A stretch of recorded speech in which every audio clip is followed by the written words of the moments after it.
Booktube. I'm back with a vacation book haul and a bit of a recent reads. I'm still not back into regular reading. Trying to get back into a normal routine, but some days I'm just not feeling it. So I think I left off with some Ashton Smith. I'm still not done this second collection by him. I'm reading them here or there. But a highlight of this one so far would be the part of his Averoigne or Aveyron setting, which I think is like medieval France, kind of a fictional area, possibly of medieval France. And it's similar to his Zothique stories, really. I mean, there are magic users and demons and things running around. But the Colossus of Lorne, maybe how you pronounce it. It was probably my favorite from this collection so far, involving kind of a aging necromancer, I guess, wanting to get revenge on this city before he dies. And him and his acolytes kind of raise the dead from all the neighboring towns and kind of combine all those bodies into one massive golem-like creature that he inhabits with his consciousness, and then goes on a rampage as a giant, just destroying neighborhoods. And a former student of his comes up with a way to stop him, which was pretty epic. Very cinematic final scene. I'm loving this guy, Ashton Smith. I did get another book of his in the mail, and there's another one coming. But aside from finishing this in the next couple days, I'm not going to read any more Ashton Smith until I rewatch the documentary on his life that came out a few years ago, which I saw years and years ago before ever reading anything by him. I'm going to read that and then watch that and then continue reading some of his stuff. So then I wanted to get back into some older classic science fiction. So I chose Brian Aldiss, Galaxy Like Grains of Sand. I got this collection for Christmas. I say collection, it is short stories, but they're all interlinked, kind of telling the story of mankind's exodus into the wider galaxy. I thought this was going to be like an epic kind of Olaf Stapleton Last and First Men type thing, which I haven't read. I've read bits and pieces of that. I thought it was going to be a kind of epic future history, but really it was just a collection of not so entertaining stories. I liked 2 or 3, but they really just didn't hold my attention. It just wasn't exactly what I expected going in, and at this point I don't even remember that much.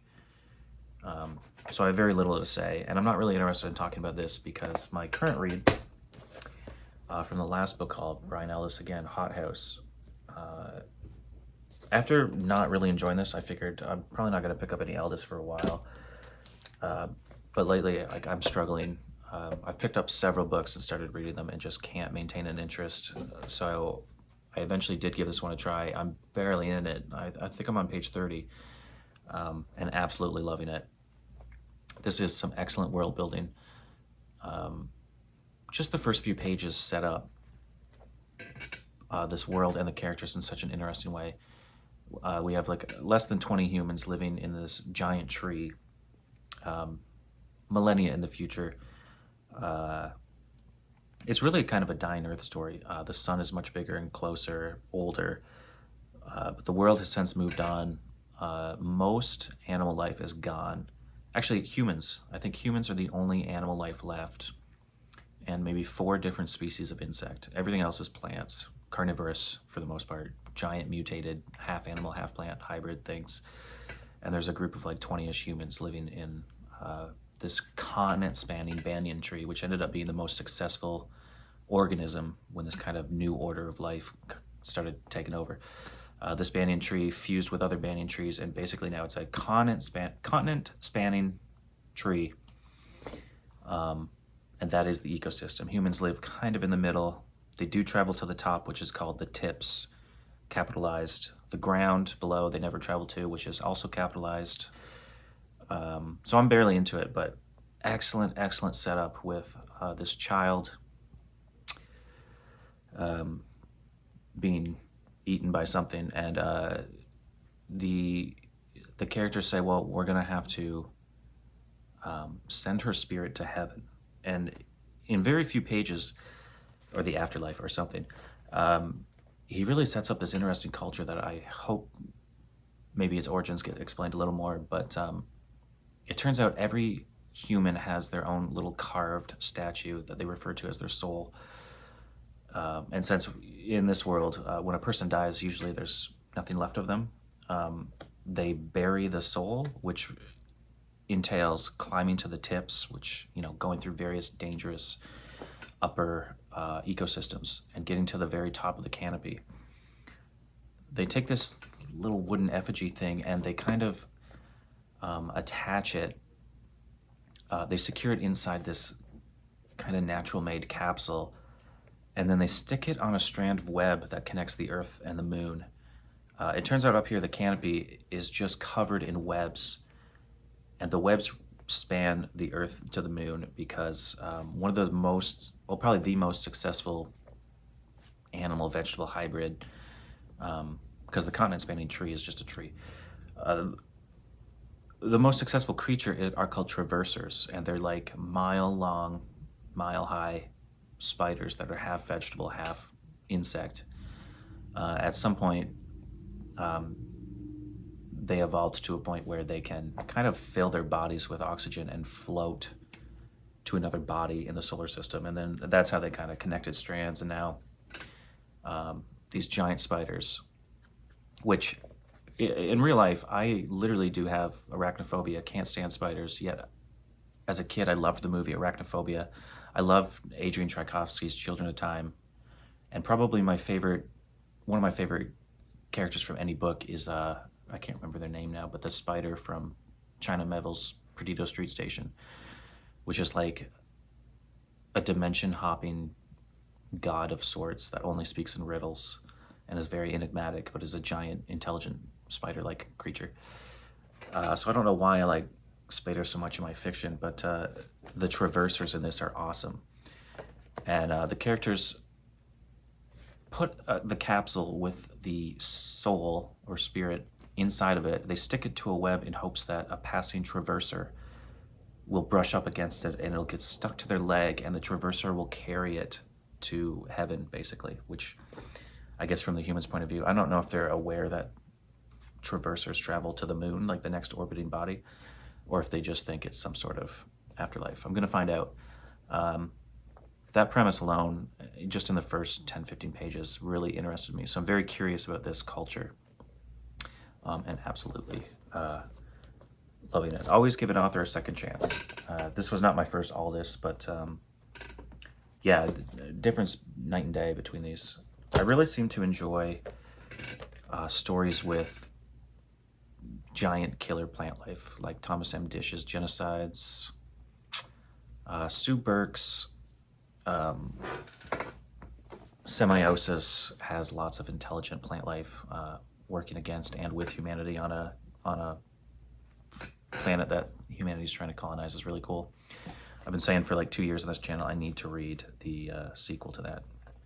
I need to read the first one too, but Sue Burke's Semiosis is also kind of along the lines of intelligent plant life, but this is awesome, classic science fiction. I'm just curious when this actually came out. First published in 1962, and I have a 73 copy. So I'm very much looking forward to where this goes. I am reading other stuff that's not science fiction, which I'm not going to talk about, but I'm trying to get back into reading more so that my recent reads aren't 1 or 2 books per video, because it never used to be that way. So anyway, by now I've probably already played a little montage of my trip. There was 3 different bookstores I went to. The first of which in Bracebridge, Ontario, the Owl Pen, I believe. I've gone there 3 years in a row now, but I did not find anything there this year. Then in between Huntsville, Ontario and Parry Sound, is a little bookstore called Second Story Books. I've gone there 3 years in a row now, and this was the first year they were open. And I found some good stuff. A lot of books to just replace copies I already had, but some other cool stuff. And then the big one, my favorite used bookstore ever in Perry Sound, Barely Used Books, where I found the majority of this. And a couple thrift store finds. So let's get into it. First of all, this came in the mail a while ago. Put out by Hippocampus Press. The last couple of years they've been putting out some Clark Ashton Smith. This is his entire science fiction collection. I think he was writing stories in a time where the line between science fiction, horror, and fantasy is very blurred. So while these may take place on other planets or in space, some of which, or one of which at least I've already read in that other collection here, they're more supernatural horror than anything. But I really love Clark Ashton Smith stuff. I need to check out H.P. Lovecraft as well sometime. So there's only 3 hardcovers here, so I'll go through those. I have Alone Against Tomorrow, which is a Harlan Ellison book club edition of short stories. This is quite beat up. I found these in a thrift store. This collection, I believe, is from 1971. And it's got a lot of stuff. Some of his classics. I've only read a couple, maybe just one Harlan Ellison short story. So I need to read a lot more. Although I did watch an online playthrough of the game that was made out of using the premise from I Have No Mouth and I Must Scream. In the 90s or 2000s, there was a CD-ROM game, and I did watch the entirety of that. Somebody played through it online a couple of years ago. But I also love watching Harlan Ellison on YouTube talk about science fiction and the genre and stuff. The videos he did in the 90s or maybe 80s, he had a little show that were really good, and a lot of those are on YouTube, and I just love listening to him talk. Here's one I had in a recent book haul, but I did not have the cover, which I currently have on eBay with a couple other book club editions, but this is Stalking the Nightmare. But the cool thing is this is by Fantasia Press, which you don't come across their books very often. They usually have great cover art. This is a book club edition, though. So now I have 2 copies of this, and this one's from 82, with a foreword by Stephen King. And yeah, lots of stories in this one as well. And the last hardcover here, a book I already have in a paperback omnibus. I think I have the Daw Yellow Spine paperback of it, but it's C.J. Cherryh's, just trying to think, how do you spell it, pronounce that? Changer, from The Faded Sun. I bought this because I want all 3 of the book club editions that came out, because they have, as you can see, some awesome cover art. I think I've had all 3 at various times, but I got rid of them because I often pick up books just to sell them to fund buying more books. But I want these 3 in good condition, so I now actually have 2. This is from published by Daw in 1978. So I have this. I can't remember the order they go in at the moment. But I also have in great shape Cherryh, which I've since wrapped in a Brodart jacket.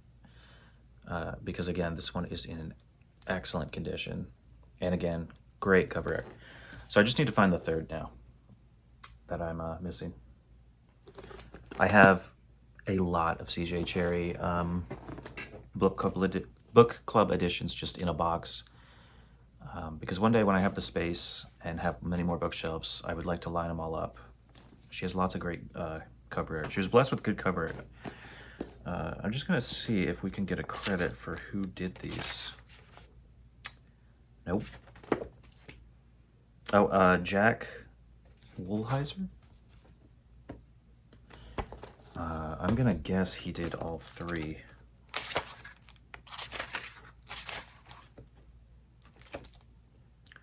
No, this one was by D.K. Stone. Well, that's interesting. I would have thought they were the same. But yeah, looking forward to getting the 3rd of those and actually reading the books someday. Here's a fun one. I have 2 others of these.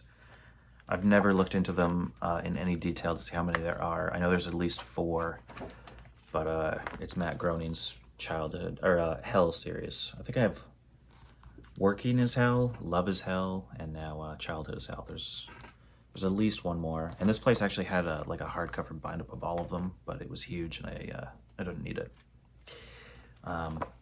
Just a different way to consume Simpson-style humor. I think these things were published in the 80s. 88 maybe.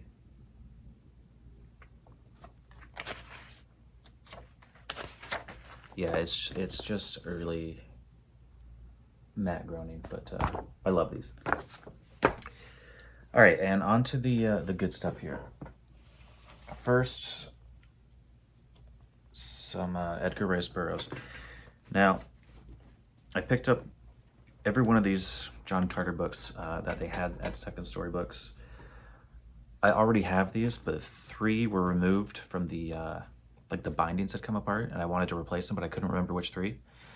So I just bought them all, and luckily was able to replace all 3 I had, and 1 other that was in rougher shape than these new ones. So I've since replaced, but these all have awesome cover art by Michael Whalen, which should probably go through these just to admire. I have read the first 3, so I've read up to this one and quite enjoyed them, and love these editions with this great cover. This is one of the ones I replaced. This is the old one. I may sell these if I can properly fix the ones that are loose, although I've never repaired a book and sold it before. Maybe I won't do that unless it turned out really good, but yeah, these are awesome. So these are all just doubles that I will pass along at some point. This is another one that had come apart.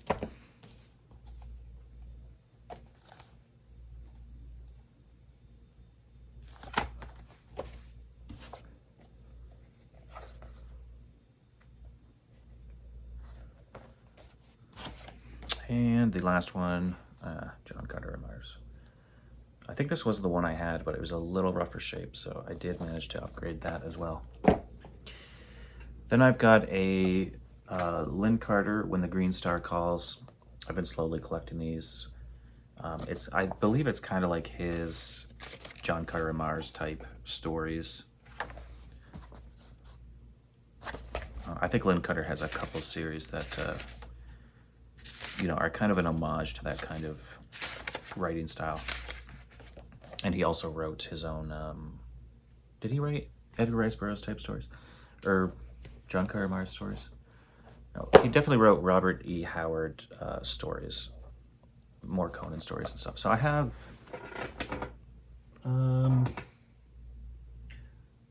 3 or 4 of these now. So I'm getting there. I can't remember how many there are, 5 maybe. Just something that'll be fun to read once I have them all, because they're quick and short. Much like the John Carter books. Now here's a curiosity: The Alien Dark by Diana G. Gallagher. I've since looked this up. It's one of those rare stories where no one in it is human, but it's about a kind of cat-like bipedal race looking for a colony world. So probably human-ish aliens, but it has some positive reviews on Goodreads, the few there are. Although, when I got home, I noticed it's actually got Dragonlance and TSR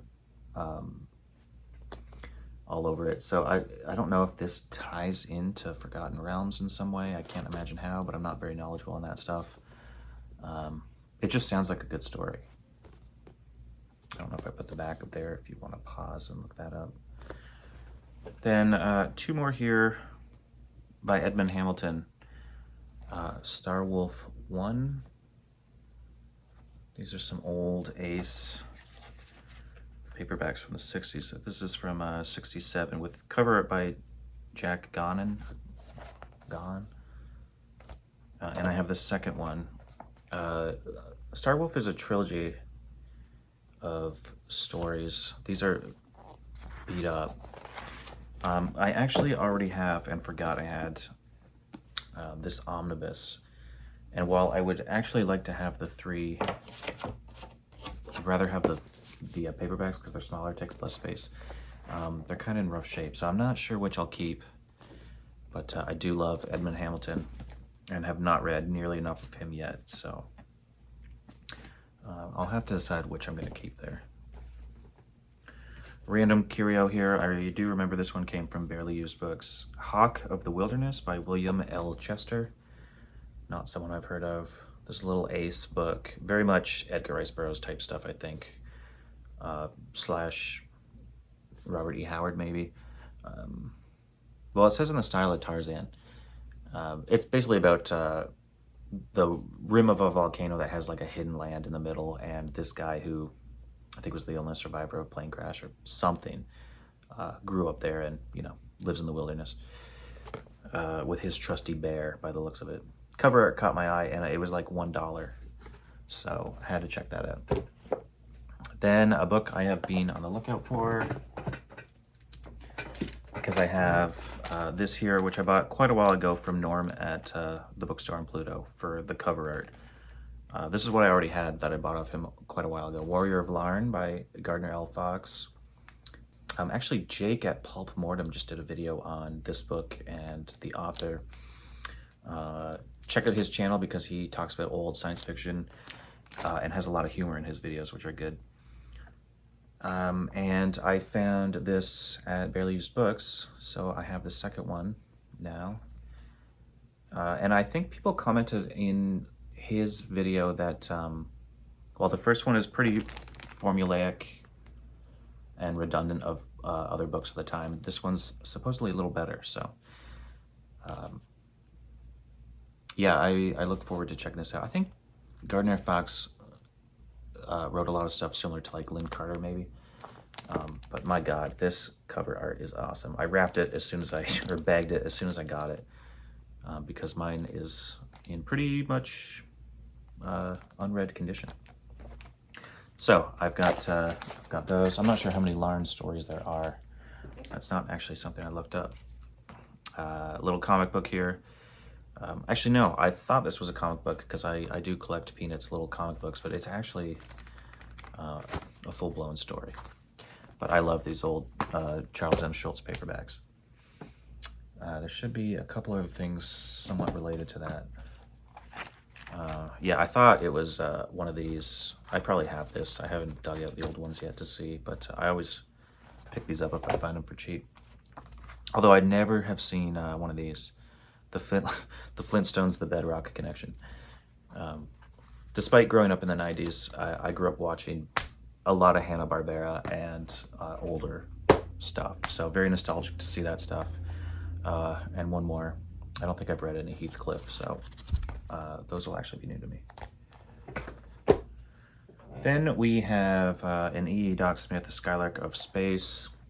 A book I already have, but I bought this in case it was in better shape than the one I have. But it turns out most of the Skylark books I have are all of the same livery and by the same publisher, which this does not fit. So I'm going to keep the one I have and pass this one along. Awesome cover art, though. I've only read, I think, one E. Doc Smith book, and it was the first in the Lensman series. I think it was Triplanetary. Yeah. Don't think we have cover art credit, but this is a pyramid book. I love pyramid books.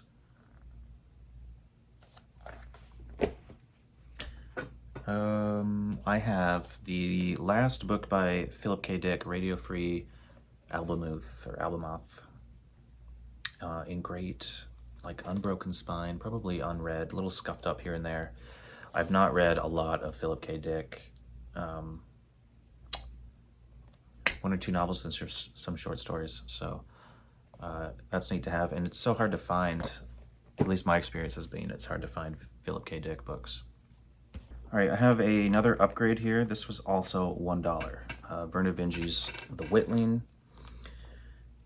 which is a book I got halfway through last year and then just lost interest, but I will reread it. My copy is another one I got from Norm from the Bookstore on Pluto.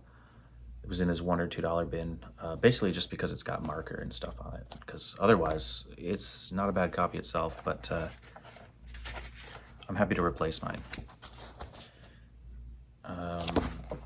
Yeah, this involved, I think, humans who were kind of covertly studying other humans, or humanoid anyway, aliens, crash landed on their planet and kind of got sucked into a power struggle between two nations or something. It's hard to remember, but I do love the cover art. This was Werner Vinge's first book. No, not his first book, because I think Grimm's World, or Tatiana Grimm's World, was his first book. But yeah, cool to have a little Da by Vinge in really great shape. This is a little different. Every now and then I get the urge to check out some fantasy. I haven't read a lot, and I think what I've read is not, or what I have read is not so typical, like the Thomas Covenant Chronicles and stuff. But I'm interested in high and dark fantasy, and I've heard about this trilogy from time to time, and I've sold it once or twice over the years on eBay. It's Dennis McKiernan's Iron Tower trilogy, the first of which is The Dark Tide. These have some cool cover art too. Book 2, Shadows of Doom, and The Darkest Day. Reading the synopsis for this just kind of sounds like the dark and hopeless, high fantasy kind of stuff that I'm interested in checking out. I wonder if we have credit for this cover artist. Not that I can see quickly, but I just really love that. That's really cool. No idea when I'll check those out. This time I'm going to hold on to them and check them out sometime. These I found to be pretty cool.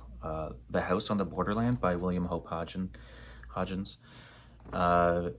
Known for The Nightland, which I have. I have the copy that was split in two, and I don't think I've read those. That's probably what he's best known for. This sounds really cool, very trippy, some sort of weird, multi-dimensional character traveling through weird dimensions or something, and it just sounds creepy and maybe Clark Ashton Smith-ish. I think there's a blurb from H.P. Lovecraft, yeah, right on the front, so I seem to be receptive to that kind of stuff, so I'm going to check this out. William Hope Hodgins, I don't think he lived that long. I think he died in World War I believe. And prepare yourselves for this one. Karnaki the Ghost Finder. This also sounds very interesting, but I mean, the idea is to sell books, right? We want to make them attractive and have people buy them, but I don't know. I don't think this would appeal to many people when it hit the shelves, but it does sound like an interesting character and premise. Basically like a kind of ghost hunter guy. And I do like when an author has a character across many short stories. So this sounds interesting. This is an old Panther. I've seen this online, but never in the wild. Curious when this was published. This was published in 1973, but it was first published in 1910. Which I think would have been like 8 years before he died in World War I or something. I believe that's what I read a while ago. I'm excited to check both of those out, but probably The House on the Borderland. Having read some reviews and just the synopsis, it sounds really trippy. All right, we're getting down to the last few here. I have a couple from F.M. Busby, who I think these are both related. I don't think I've ever heard anybody talk about this author on BookTube, very, very rarely. But he's got some sort of series with these recurring characters and family. This is Rebel's Seed, and I'm realizing now I should have done my homework on these a little bit. Rebel's Seed, which has yeah, the characters Brian Tragar and Risa Carigulin, which I believe are his main characters from this series, and The Long View. I think he was writing space opera like in the 80s with strong female characters. In the 70s and 80s, yeah. So I think that's what he was well known for. I remember someone commented when I talked about him before that he had strong female characters in a time when there weren't many. I'm just gonna see if I can grab my others. Yeah, so at this point, I have a lot of his books here. I've got The Alien Debt. I thought they were gonna fall on me. The Alien Debt, which is related to those other two. Rebel's Quest. Yeah, these sound really, really cool. I need to look into them again. But I think it's kind of space opera, political machinations, and toppling a regime type thing. Sounds really cool. At one time I knew a little more about it, but it's been a while since I looked into these. And then I don't think these two are related. But not somebody I've ever heard anyone really talk about other than when I've talked about him in my complete ignorance. So just a few left here. I believe I have this, but I need to dig it out of a box. If I do, this is definitely in better condition. This is John Morrissey, Under a Calculating Star. I also have Starbrat and Nail Down the Stars by him, and I think maybe the three are related. I can't remember. I don't do my homework here. If this is a part of a trilogy or a loose trilogy, I do already have it, but probably not in as good a condition as this one. This was published by New English Library in 1979, but originally published in 75. Here's one that sounds really interesting. We've all heard people talk about Keith Roberts, but this is Kite World, which Steve at Outlaw Booksellers talked about from time to time. Sounds very interesting. I can't remember if I was reading about Keith Roberts in Steve's book recently, or it might have been Brian Aldiss I was looking up. I don't mention this enough, or often enough, but I refer to this quite often. Steve sent me a copy a long time ago now, but it's quite handy. So yeah, I have Kite World. Did I put it there? So if you're interested, it sounds like a really fascinating set of stories that kind of link together and tell about this strange world and this class of people who fly kites around this border, protecting the civilians from demons, which are either real or imagined. So I think it's going to be a kind of science fiction fantasy and very intelligently written. Just a few more here. This is a cool find. Harlan Ellison, I Have No Mouth and I Must Scream. A relatively hard to find for cheap paperback collection. I don't think this was printed much. This is an Ace copy. Yeah, I think this was originally released in '67, but I think I have the '83 copy. But I will read the title story. I think it's in one of my other collections anyways. But I do need to read that, especially having watched the video game playthrough.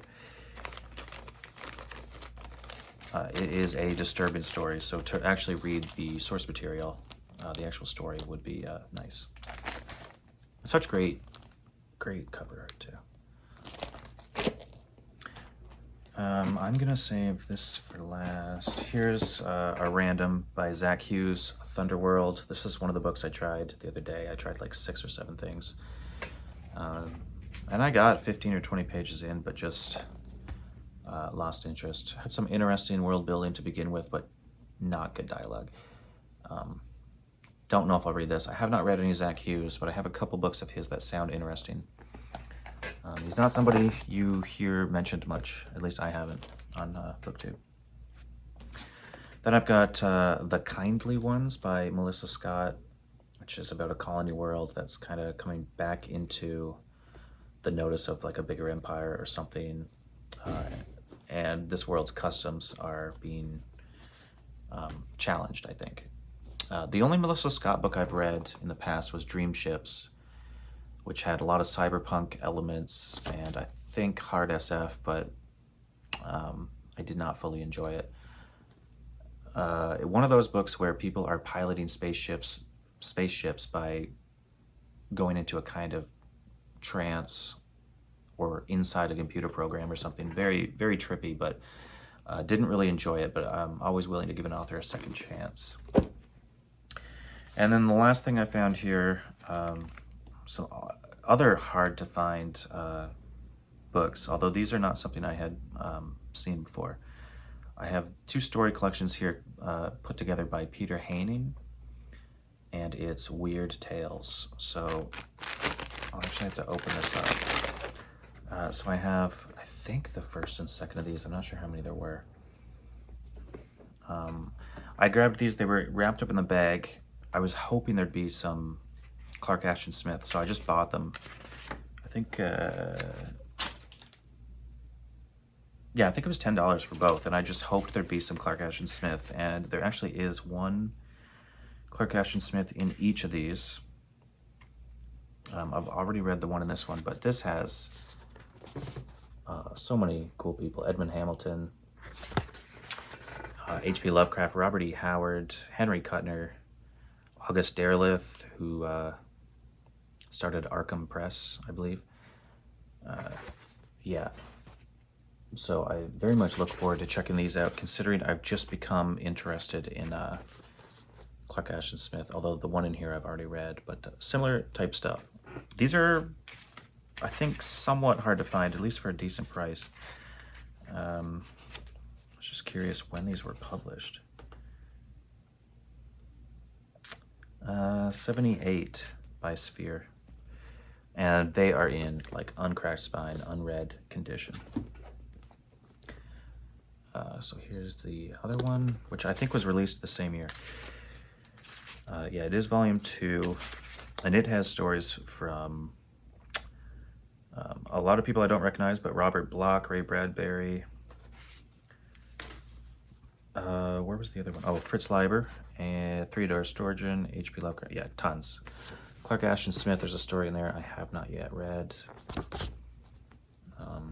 So yeah, and a Fritz Leiber in there. That rounds out the book haul. But speaking of Fritz Leiber, I've been talking to Richard at Vintage SF and Ira at SF Words of Wonder. Our reading the best of series has been on hiatus, but we're going to get back into it. And at the end of the month, we're going to read. Actually, at the end of the month, we're going to discuss the best of Fritz Leiber, and probably sometime early next month, that video will be out on, I think, Richard's channel or Ira's. I can't remember now. I don't think it'll be on mine. But yeah, I'm looking forward to reading some Fritz Leiber. I read some sort of Fritz Leiber collection years ago, and if I can remember or find it, I'll put something up there. I don't think I was all that thrilled with it, but I've since read other short stories by him that I really enjoyed, and I'm very much looking forward to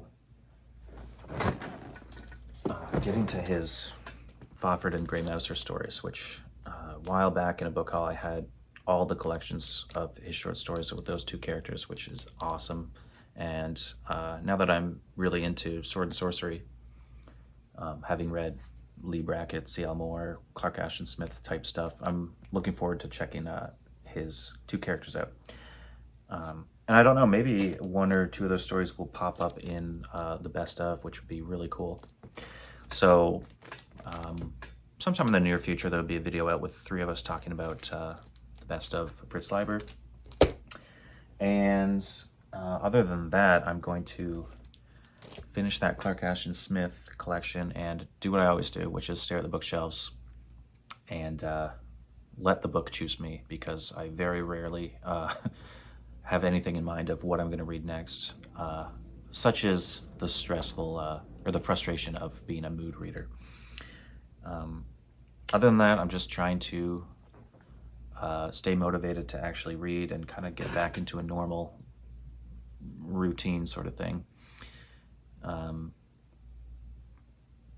But we're doing okay for those who are curious or want to know. We got out for 4 days, which was nice, and found some new hobbies to occupy our minds and our time with.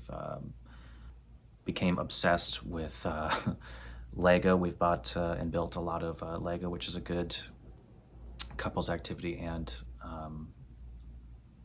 gets your mind off things. And another hobby we inadvertently discovered was tormenting the dog with remote control cars. I just saw a couple at a thrift store and bought them just for the hell of it, and it turns out it's really fun chasing the dog. Although now he's getting used to it, and it's more like we're trying to outrun him, and that's been fun. And since I was a teenager, I cannot own an RC car without strapping a camera to it. So maybe I'll include a video of that, but it's fun. So yeah, trying to just get back to normality, and yeah, hopefully I'll be back in a week or two with a recent reads, and in a couple weeks back with Ira and Richard for a discussion on the best of Fritz Leiber. But until then, as always, thanks for watching, and see you in the next one. Okay, one other thing I forgot to mention that I teased months ago in a video, when I was talking about Silent Galaxy by William Tedford. I had mentioned how I really enjoyed his Time Quest trilogy, and I've never heard anyone talk about the author or these books. And they're nothing spectacular, but I read these early on and really enjoyed them and loved the cover art. And then I just came across this promotional poster from Leisure Books, which would have came out in like the 80s. And it is the cover art. I need a smaller frame for it. It's the cover art for the first book. And I just thought that was really cool. And it was super cheap, so I couldn't resist. Like I said, I don't even have room for it, so there's no point replacing the frame.